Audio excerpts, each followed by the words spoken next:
उत्तराखंड की ऊंची पहाड़ियों के बीच बसा था एक छोटा सा गांव, घनघोरिया।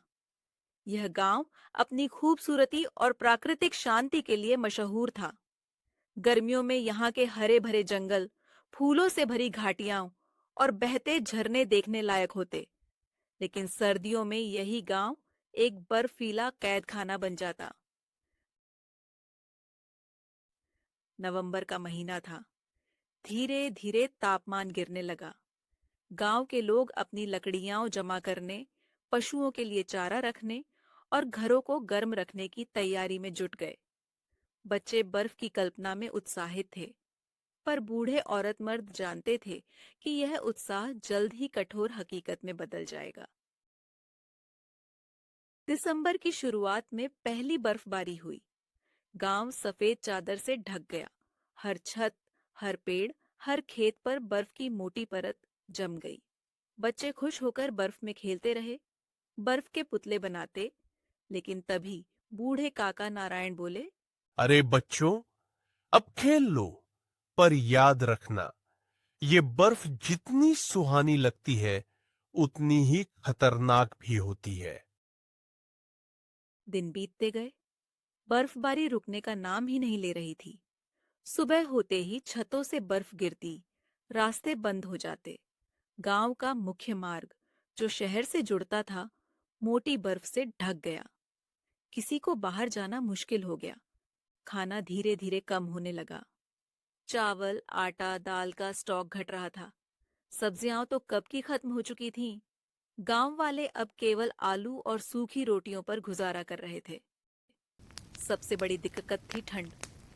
तापमान 10 डिग्री तक गिर चुका था। लोग दिन रात आग जलाकर बैठते, लेकिन लकड़ियों का भंडार भी सीमित था। ठंड का सबसे बड़ा असर बुजुर्गों और बच्चों पर पड़ा। गांव की दादी, गौरी अम्मा, जो पहले से बीमार थीं, बर्फीली हवाओं को सहन नहीं कर पा रही थी। उनका बेटा मोहन दवा लाने के लिए शहर जाना चाहता था, लेकिन रास्ता बंद था। अगर रास्ता न खुला, तो अम्मा को बचाना मुश्किल होगा। जनवरी के पहले हफ्ते में हालात और बिगड़ गए। एक रात भयानक बर्फीला तूफान आया। हवा ऐसी चल रही थी जैसे पहाड़ों को उखाड़ ले जाएगी। गांव के कई मकानों की छतें गिर गईं, कुछ झोपड़ियां दब गईं। पशुओं के लिए बनी झोपड़ियां भी टूट गईं। कई गाय और बकरियां ठंड से मर गईं। इस कठिन समय में गांव वालों ने एक दूसरे की मदद करनी शुरू की। जिसके पास लकड़ियां थीं, वह पड़ोसियों को देता। जिनके पास अनाज था, वह बांटते। शांति देवी, गांव की एक औरत, रोज रात को खाना बनाकर अकेली बुजुर्ग औरतों में बांटती। शांति तू कितना करती है सबके लिए। ईश्वर तुम्हें हमेशा खुश रखे।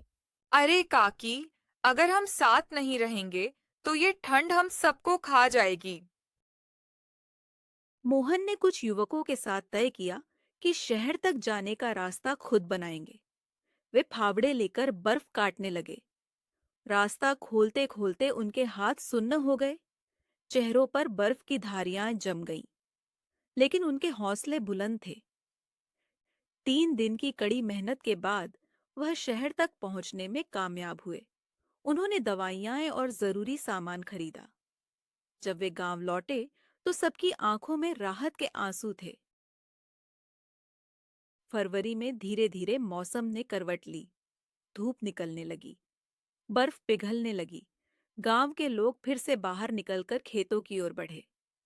लेकिन इस बार यह अनुभव उनकी जिंदगी का सबसे बड़ा सबक बन चुका था।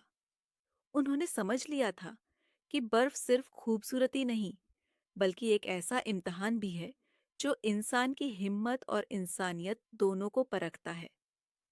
घनघोरिया गांव के लोगों ने उस साल ठंड और बर्फ के कहर को झेला, पर वे हार नहीं माने।